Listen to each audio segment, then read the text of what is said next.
Today's episode is brought to you by Oak Tree Products, the ultimate one-stop shop for audiologists, hearing professionals, and sound professionals. If you're looking for diagnostic or screening equipment, this is the place for you. From the essentials to the hard-to-find tools, Oak Tree has you covered. We've personally been ordering from them for years, and they've always come through. We recently just ordered new diagnostic equipment for 4 offices through Oak Tree. During the pandemic, when supplies were hard to come by and everything was up in the air, Oak Tree kept things in stock and moving. They've handled supply chain disruptions, tariff uncertainty, all of it without missing a beat. Whether you're outfitting a new practice or just need to stock up, check them out at oaktreeproducts.com. Again, that's oaktreeproducts.com. We will link to them in the episode description and tell them we sent you when you visit oaktreeproducts.com.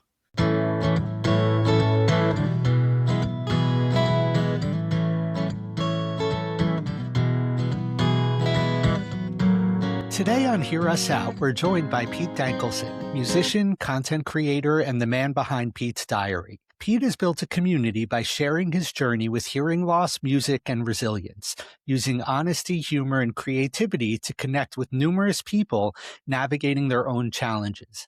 Through his videos, music, and advocacy, he's helping redefine what it means to live and create through adversity. We look forward to hearing Pete's story. Pete, welcome to Hear Us Out.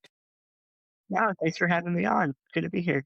Our pleasure. Why don't you tell us a little bit about your story and your history with hearing loss? Yeah, so I was born with a rare craniofacial syndrome called golden heart syndrome. And I guess like in terms of with my hearing, I'm missing my left ear. I was born without it, so I have the bone anchored hearing aid. I got the Baja surgery pretty much almost exactly 10 years ago. Um, and yeah, the attract system, and I love it. It's fantastic. Can you tell us about growing up without an ear and kids can be rough? Can you tell us what it was like for you growing up with that? In school, I was kind of lucky because I lived in Michigan at the time for elementary and middle school. And kind of a nice thing with that is it was a very small class. There was about 25 of us or so, like per class, 50 per grade. So really, from first to eighth grade, we all kind of grew up with each other, which is like looking back at it now is something really special. So at least I never had like any problems with anyone. Everyone was super friendly, and it was a pretty, good group, and very kind of tight together. And even like when I was like really young, like first grade, like I remember mom came in and just kind of talked to the kids, like talked to us about like okay, he is missing his ear, but he still wears glasses, just stuff like that, like just to kind of help kids understand. At the time, I was wearing a prosthetic ear, and I think it had fallen off at recess one time. So it was like we explained how that worked and stuff like that. And really, just over the years, when like new people would come in, I think they were just kind of filled in with what was going on and what my story and condition was, and no problems. It was really great. There were some instances outside of class or school, like at summer camps or something, if I was around people that I didn't know or kids that I didn't know, where they might have like made fun of or said something. But I mean, honestly, for the most part, there were some issues, but overall not too serious or intense. Oh, it sounds like you were relatively open about your hearing loss and your situation from a young age. Yes. Yeah.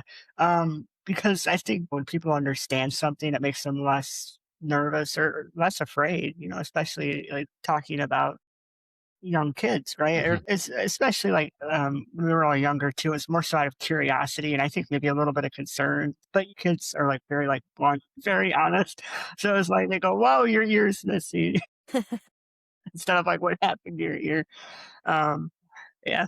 So yeah, just kind of being open about that and talking with them, it kind of helped put everyone at ease. I mean, it's still the same today. Sure, being open and honest about it and not being afraid of it, it puts everybody at ease. So it's carried over.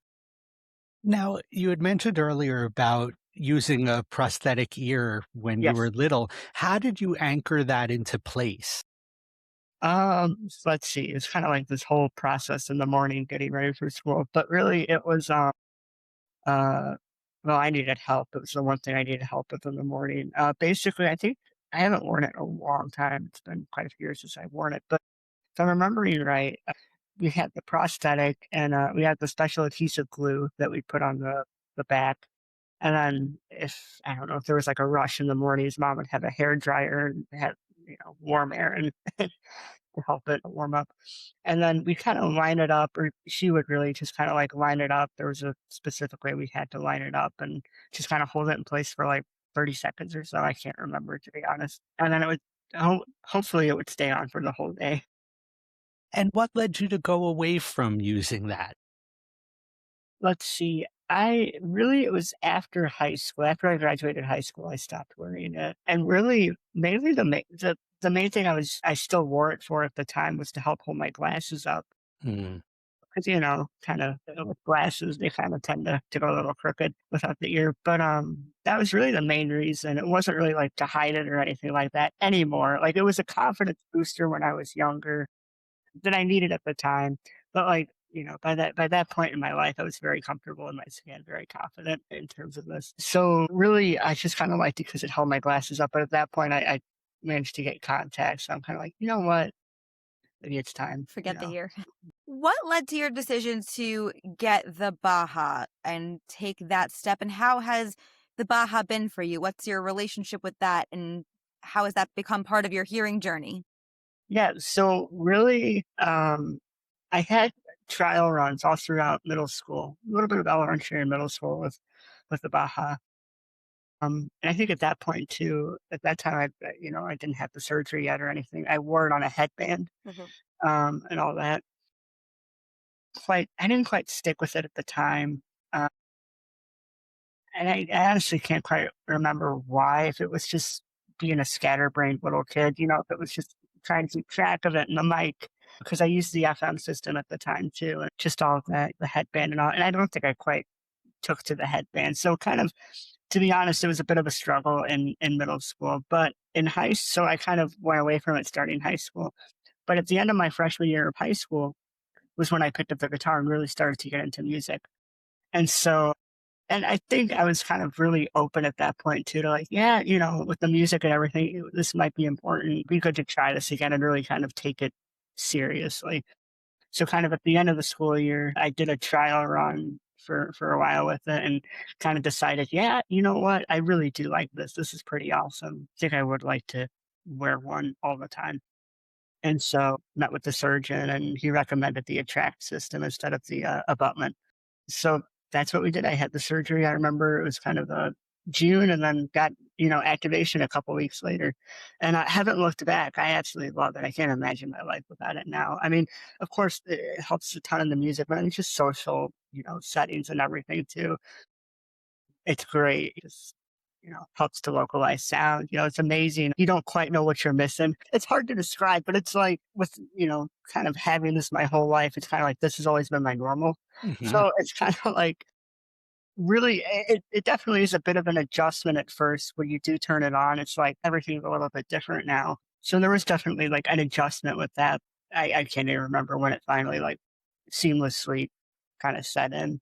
But yeah, I love it. And of course, probably one of the biggest deciding factors, to be honest, with the going through the surgery was the Bluetooth feature. Mm, I yes. still use it every day. I Good mean, call. even like today, I was kind of working out and I had music streaming to my hearing aids, so it's fantastic. And even like phone calls, I'll take phone calls with it all the time. Or even like last night, I was walking to I'm in Nashville now, and I was walking to Broadway to sit in for an event out, jam out there, and just walking down there, I had music streaming, so it's fantastic. Yeah. And for those listening that aren't familiar with what Baja is, it's a device that allows people to hear through vibration through the skull. So in Pete's case, because he doesn't have an ear on that left side, he can have sound stimulating from that left side via that Baja device. Now, with your hearing, do you have a cochlea on the left side that are you actually hearing in your left ear, or is it just transmitting to the right side? No, everything still works. The middle and inner ear all formed. It's just the outer part that never formed. So all the bone structures, the cochlea, all that is. So you're really having binaural hearing, Yes. and Yeah. because sometimes people report localization improvement with a Baha when they have single-sided deafness, but for you, you're really hearing From both with both sides. ears. To shift gears a little bit, tell us about how your journey with guitar got started, how you taught yourself, how your musical journey began. So yeah, kind of like what I kind of mentioned a little bit earlier, I picked up the guitar at the end of my freshman year of high school. And really, I mean, it was kind of interesting because, um, like elementary and middle school, well, I guess middle school really, I was just listening to what everybody else was listening to at the time, at the school, at the school dances and all that. And it was fun. But really, it was kind of when I was moving from Michigan to Illinois and starting high school for the first time there, just that, big transition period in life, lots of changes. Music was something that kind of helped me cope. And really, I don't quite know how I started to kind of get more interested in like hard rock and kind of all of that. But that just started to slowly kind of creep in more and more. And then really, it just, I kind of had the thought one day, oh, this might be really fun, to do to learn how to play. Because I love how they sound. I think especially like Billy Gibbons. I was loving like cheap sunglasses, like rain, like just his phrasing and style. I'm like, oh, this is really good. I like this. But and really, it just more or less boiled over into curiosity. I said to my dad one day, I think I might want to learn how to play guitar. And he actually played when he was in in middle school. And so, luckily for me, he still has, he had his guitar and amp kind of in storage, hadn't been played in quite a while. So he pulled all that out with like a big box of old music books and I think like a overdrive pedal. And I got started on that. And, it's kind of like went on YouTube and started looking up, ZZ Top and AC/DC riffs. And I'm like, okay, this is pretty cool. Yeah. What was the first guitar? What was that guitar that was in the box from him? We found out a friend of mine a couple years ago, we kind of figured out it was a 1978 Fender Music Master. For the guitar nerds out there, it's basically a kind of a Fender Stratocaster shape with one pickup. Yeah, it's really cool. It was So, a good way to start. yeah, yeah, not too many people have, lucky to start on like a vintage instrument. But yeah, it was cool to kind of, yeah, have that and jam on it. We've had conversations with a lot of musicians who have hearing loss, and hearing loss that was acquired through life, through time on stage, not really paying attention to hearing protection or any of that. Do you find in Nashville, kind of being a part of that music scene, that people confide in you because you have a visual hearing loss, that like, oh, maybe you'll understand what they're experiencing based on years on stage? To be honest, I haven't really had that happen. I mean, I've only been here for what, like a month and a half now. So I'm not really sure. I haven't really met, I can't recall if I've met anyone that has experienced any hearing loss. But I know like a lot of the times, I know a lot of people do take protecting their hearing pretty seriously. And like on stage, a lot of the times down here, at least on Broadway that I've seen, a lot of musicians will have in ears. The stage volume's pretty low and they'll have, in-ears and stuff that they'll use. I mean, even like if I'm not going to Broadway, I'll have an earplug in my pocket because there's always something Yeah. in the city, like musically. Yeah, it's just kind of like, okay. Like at this point, I just need to just have one on me at all times. It's just kind of funny. But yeah, I do have an earplug on me at all times. I haven't like gone down the in-ear route yet, but I'm sure that's in the very near future. What do you do for stage monitoring? I just go with the wedges. Wedge. But it is interesting a few times that I've sat in on Broadway with some bands. Because they're all on in-ears, sometimes the wedges, they don't even use them. So I'm kind of like, "Uh-oh, hang on. You need a sound check really quick." Fly by the seat of your pants. I'm used to that kind of thing too. So it's kind of like you just kind of dive in head first and just go for it. Yeah. Rock and roll at its finest. Very dangerous for yeah, it's fun. What do you say is the most challenging part of the music business for you? Ooh, that's a good question. Let's see. I do think, man, there are a lot of challenges with it. I know, like, financially, definitely, it's not like it's not the best, income. A lot of people I know, out here do have second jobs sometimes. I mean, some people like the guy I'm working with right now, who's going to be fronting kind of the new lineup for Pete's Diary. He's done very well on Broadway. He's very established, has a really good thing going. And then another friend of mine, he delivers Amazon during the day. So, it's kind of a mix, it's kind of cool. Everybody's kind of got their own thing that they're doing. Yeah, and then we'll all just get together and jam. It's fun. Yeah. Awesome. We've had some conversations lately with people who've made the transition to Nashville, kind of pursuing a career in music. And one of the consistent things we've heard is that it was very humbling. You've been there for a Very. month and a half. Talk a little bit about that experience transitioning from Chicago to Nashville and diving into that music scene because it's so rich down there. Oh, it's insane. I mean, I remember, well, I've been here maybe like once or twice before, but I think 2024 when I came down here, and kind of walked up and down Broadway. It's very humbling because everybody's so good. It's inspiring too, but it's very humbling. It's just like, especially when you're walking down the street. I mean, you look into one bar and someone's doing these crazy chicken picking, kind of Brad Paisley style, chicken picking type stuff. And then, there's this other guy that's doing like maybe like sweeping arpeggios to a metal song in another bar, I mean, just, it's very cool. Yeah, it's very humbling because you watch these guys play and just go, whew, I stink.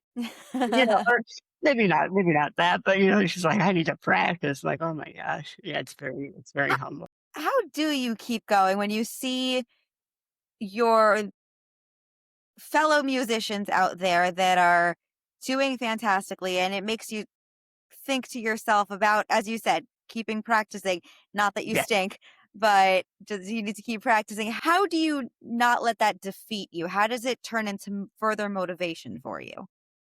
I think a big thing is out here, everybody's so friendly. It's a very collaborative community. That was kind of something interesting too. Like when my family and I when we were looking out here, see, if I would be moving out here full time, just kind of what's it like out here? It's kind of like, is it, competitive? What's going on? It's a total opposite. It's a very collaborative community. So that was, I guess, a relief, but it's really cool. Everybody's very collaborative, very welcoming, very friendly, which is super great, especially when it's kind of, you know, walking into this, and not knowing anybody and all of that's it's very intimidating when you see someone playing that's so good and, playing with them kind of, it pushes you to be better as well. So there's always that kind of thing too. Like when you're playing with people that are better than you, it pushes you a little bit more too. So that's in a good way. Yeah, it's very fun. Is there, for positive or negative, an effect of the Baja when you're going to a new place that I could see it being a curiosity for some people? That's something certainly we hear from our patients. And I could also see it being an icebreaker as when you're comfortable talking about it, here's an automatic conversation starter that can just make meeting people a little bit easier. I'm curious for you how the device impacts your establishing relationships and connections. Yeah, I haven't really had too many people come up and like bluntly say, "Hey, what's happening here?" But it's usually kind of like further along in a conversation with someone will go, "Hey, what if you don't mind me asking, what is that?" And you just kind of explain what it is, and typically it's like, "Oh, cool." It is kind of a little bit of a icebreaker, but I guess again, it's more of like what I mentioned earlier with kind of curiosity. A lot of times people are like, yeah, just for the most part curious about it. But I think too, they're a little bit more common nowadays. I think it's kind of a little bit more out there, what it is. So that definitely helps. You say your relationship with sound and music, how has that evolved or changed over time based on both the Baja itself, but also just life experience and the musician you've come to be? Yeah, well, I guess with the hearing loss, one of the only like downsides that I'm kind of bummed about is I can't really hear in stereo. So like, let's just take ACDC for example. If you have the headphones on, you have Angus lead guitar on the right side, then you have his brother Malcolm on the left side doing all the rhythm stuff. If you're listening in headphones, you can hear those two distinct guitar parts going. And especially in the context of that band, how they kind of play together. And, it was a very full, very awesome sound. And then some guitar players will, if it's like a one guitar player band, sometimes they'll just record on the left side, or not record, but, they'll have the mix panned, guitars panned to the left side. Yeah, it's kind of like Van Halen one, or I guess a lot of the early Van Halen stuff. Eddie recorded pretty much all of his guitar parts that I could think of on the left side. So I remember I had, was streaming the first Van Halen album to my hearing aid one day, and I'm listening to Running with the Devil, and all of a sudden you could just kind of hear reverb on the right side. I'm like, I know for a fact that's when the riff comes in. I'm like, what's going on? It's like I crank up the volume and I could just hear a little bit of reverb and the echo of the guitar in the distance. I'm like, oh. So that is a little bit of a downside, but I did figure out a way. If I sit in between two, stereo speakers, and I kind of position myself in the right way, I can kind of get a little bit of that kind of stereo effect. So that's kind of the only like negative that I'm like, oh man, this would be really cool to have that I wish I could fully experience. So you've mentioned some, but talk a little bit more about your musical influences and what maybe led you to initially pick up the guitar when you decided to do that. Yeah.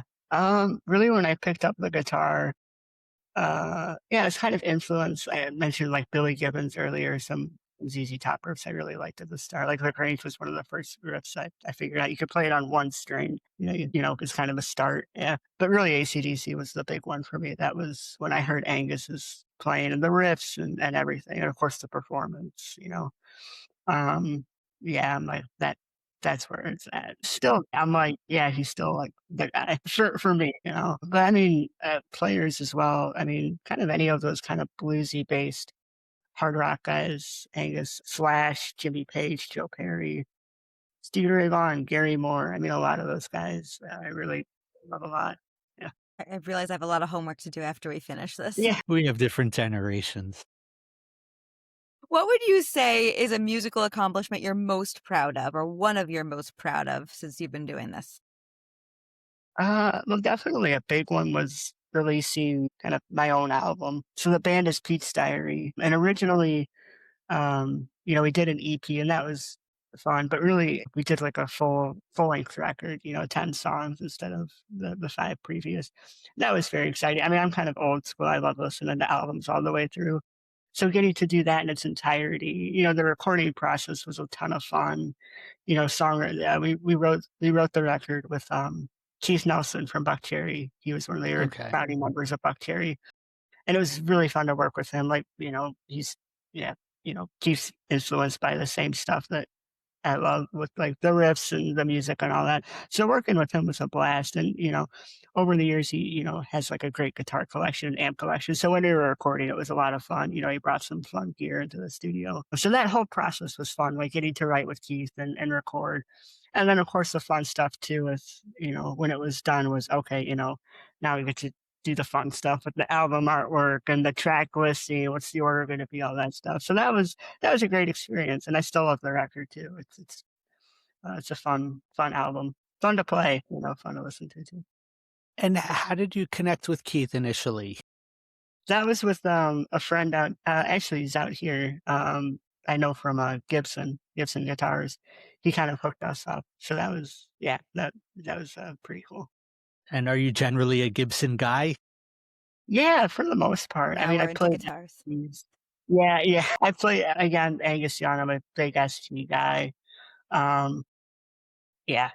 Um, like I have like a Les Paul and like a hollow body. But recently, something that was really cool, and I guess this also falls into like a really exciting accomplishment, something I'm very proud of musically, was I just did a signature model with a company called Soulfire Guitar Works.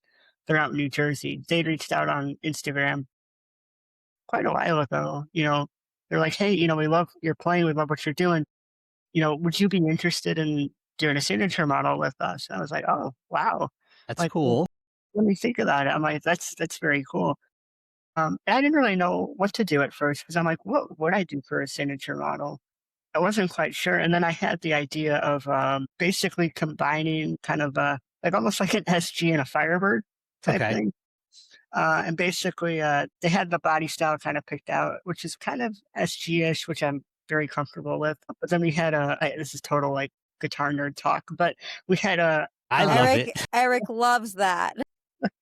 so it's really cool. The design that I floated to them to see if it was possible was, hey, what if we did a humbucker in the bridge and then a Firebird pickup in the neck? Because I'm like, I really love, I'm a big Johnny Winter fan too. And like, the intro of like Still Alive and Well and Rock Me Baby, it's just like that sound. I'm like, that's so cool. It's definitely a Firebird neck pickup. But I'm like, what if it's just not something you see that often? It's like, well, what if we combined these two things for that? I'm like, what do you guys think of that? And they were super stoked about it. They're like, yeah, that's a really cool idea. That's something kind of different, kind of unique.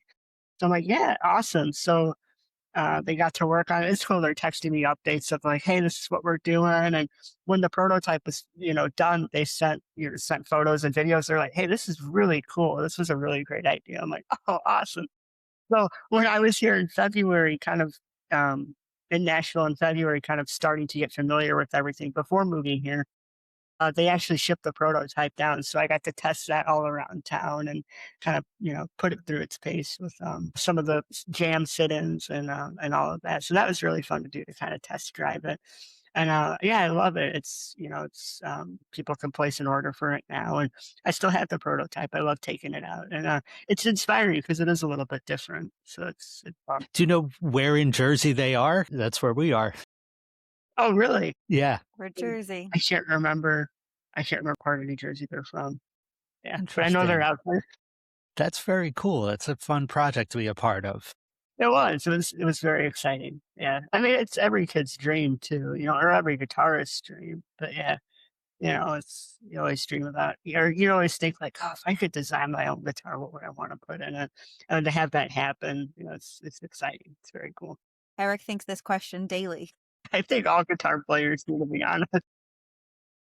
Yeah. Something we like to ask our guests on the podcast is, can you think of a time where you may have become part of somebody else's story, or somebody may have become part of your story? So, for example, Eric and I, we're audiologists, and so we like to say that we become part of our patients' journeys, that we are part of their pathway towards hearing. So, can you think of a time where you may have influenced somebody else, or somebody else may have influenced you, that you've become part of one another's story? That's a tough question. I don't. I mean, I guess in terms of kind of the previous iteration of the band, the singer and bass. He's a great guitar player, but he was kind enough to pick up the bass. Mac. It was cool because we were originally friends in School of Rock, and then we became bandmates, kind of in a professional sense. So that was pretty cool, to kind of have that friendship and kind of working relationship as well. But something really cool with the social media thing in general is you do kind of have that reach and that impact, well, even like yesterday, I mean, it's kind of funny. It's happened 3 times since I've been here. First, like a week after I got here, parents and the dogs were still here. I was walking the dog back to the condo, and almost back, and a car is driving by, and they go, "Hey, Pete!" And I'm like, "What?" It's like 3 guys with their hands out the window waving. I know. Hey. So that was pretty funny. And then it happened. We were walking back from Mother's Day brunch, a few weeks ago. And same thing. It was like a guy was at a traffic stop as we were walking back, and he goes, "Hey!" And then yesterday, when I was walking to this jam on Broadway, I was about to cross the street, and this guy's like halfway turned, and it's kind of funny too, because I thought he was saying something to. There's like a group of people with suitcases. I thought it was like an Uber at first or something, like, "Hey." So I just wasn't really kind of paying attention, to be honest. But he says something again. I'm like, "What's going on here?" And he was waving at me, and I'm like, "Oh, hi." So that was kind of funny. So yeah, it is really funny, kind of that, I guess, indirect impact, you kind of have on people. So yeah, And the reach social media Yeah. has. yeah, it's fun. Yeah, it's cool meeting people. I mean, just even like last week, I was walking to the bank to pick up a new debit card, and it's a very short walk. It's like the whole thing would take less than 5 minutes, but it's funny. It took 10 minutes because I was standing outside the bank talking to a guy that recognized me for a bit. So just stuff like that. It's fun to meet people and kind of talk to them, and nerd out about gear or guitars or music or whatnot for a minute. So yeah, it's fun. It's really And cool. especially in Nashville. Yeah. Very, yeah, yeah. It's like yeah. It's fun. In the time that you've been there, do you have any favorite venues to play yet? Oh, let's see. That's a good question. I've been playing at Bon Jovi's bar a lot. That's a really fun place. Yeah, it's Shen and I guess one of the main bands that plays there pretty often, kind of in the evenings, Hand Over Face. They've been really fun to they've been gracious and let me hop up and play with them. And then the front man for kind of the new iteration of Pete's Diary, PJ Ferguson, he has his own project that also plays on Broadway called PJ Ferguson and the Tennessee Strange. And I sat in with them a bunch and they're awesome. They're just a great party band. They're a ton of fun. But I mean, yeah, I mean, just all the bars out here are so much fun in general. I popped up. PJ kind of plays what they call the Tootsie circuit, so it's like Tootsie's Bar Rooftop is really cool. Honky Tonk Central, that's really fun. So yeah, it's yeah, lots of really fun stages and bars. On the flip end of that, where's a venue that you would want to play one day that you haven't yet? Oh man, that's a good question. What venues are trying to think if there's like a really cool stage that I've seen. Because there's some unique ones like Kid Rock's and Bon Jovi's are almost like I don't know, pillars is the right word, but they're almost like stacked on top of each other. It's kind of a fun setup. Even outside of Nashville, if there's bucket list venues to play? Yeah. Oh, that's a good question. I mean, there's like the legendary stuff, like stuff that I feel like is way far out of reach, like in terms of like where I'm at right now. Like, Who's to say? well, of course, like it'd be insane to, I mean, this is like dreamy, like talking stuff. Like, no, of course, you hope to experience the possibility of, or you know what? There's a great place in right on Broadway. It's really cool because you have Broadway, and then like right there you have Bridgestone Arena, which is really cool. Grew up, my brother played hockey growing up, so that's cool. And actually, I'm seeing the Black Crows there tomorrow night, which I'm very excited for. But right across the street from that, kind of right next to Tootsie's, is the Ryman, and that's a Uh, legendary venue. So I'm like, if there's any possibility someday of being on that stage, that'd be really cool. And of course, the Grand Ole Opry, it's a legendary venue out That's a here. good one. Yeah. So it's like, in terms of like national and just the historical, significance of those venues and the people that have played them, it's like, yeah, if the day ever came, where I got to play on that stage, that'd be, or, any of those stages, that'd be pretty cool just from a historical standpoint. Yeah. and similar to that, who would bucket list collaborations be for you? Well, okay, if we're talking like dream musicians, I mean, Slash is a huge influence. That would be pretty crazy if, yeah, something happened someday, jam or whatnot. Angus Young, I mean, that's my guy. AC/DC camp's very low key. They don't do, anything outside of the band. So that is pretty much slim to none. But yeah, I mean, Slash has always been a big influence. It's like, of course, that's like top of the totem pole. That'd be, yeah. But yeah, that definitely that would be pretty crazy if something like that happened one day. For my last question for you, when people come across your story or hear of a musician that has a Baja and is missing an ear, what are you hoping your listeners take away from you and your experience? Really, I hope one of the main things I really hope people take away is that, and I think I've seen a lot of people kind of say this too. It's good to see is it's given them a lot of I guess hope or courage to kind of take on things that they think maybe they couldn't do. Like I guess from I don't know from a well, I guess even like some things that are really cool is when like a parent with the kid that might have, golden heart syndrome or Treacher Collins or some type of craniofacial syndrome, when a parent reaches out and really says like, hey, your story has really motivated me, seeing what you've done with playing, and how you've overcome these different challenges in your life and how you're playing on Broadway in Nashville or guesting on stage with such and such, kind of living out the very exciting life. It's like it's given that parent hope for their kids and their future that hey, they can do this, especially it was a lot of cranial kids, especially the beginning. I mean, in my case, especially it was a lot of surgeries lots of medical stuff going on. Thankfully, that's kind of eased up now. But I know, like, for a lot of families at the beginning, there's a lot going on, especially for parents, too. It's a very, very challenging world to navigate. So that's cool. It means so much, yeah, when you see parents reach out and it gives them hope for their kids and what they can do in their lives. Yeah. And for my last, we so often hear from people who experience hearing loss that the idea of it being an invisible disability, that people don't see it. People don't necessarily know somebody has hearing loss. In your case, there is a visual aspect to the Yeah. disability because the device is there and the anatomy is what the anatomy is. Do you think there's any distinction or difficulty in people with different types of hearing loss relating to each other's experiences? That's a good question. I would think so. I mean, everybody's journey is a little bit different.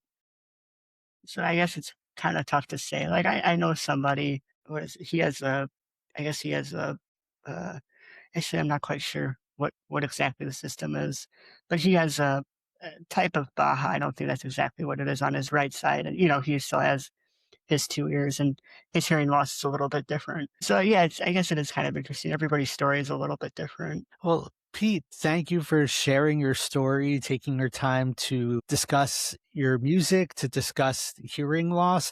Why don't you tell everybody where they can connect with you and your music and find out more and follow you on social media? Yeah. Everything that, people would need to know at petesdiary.com. Now you can find all the social media links, music links, fun stuff like merch, vinyl, CDs, all that good stuff. You can find all that on petesdiary.com. We're going to link to all that in the description of the episode. And Pete, thank you so much for coming on today, and we'll catch you next time we're in Nashville. Awesome. Yeah, thank you.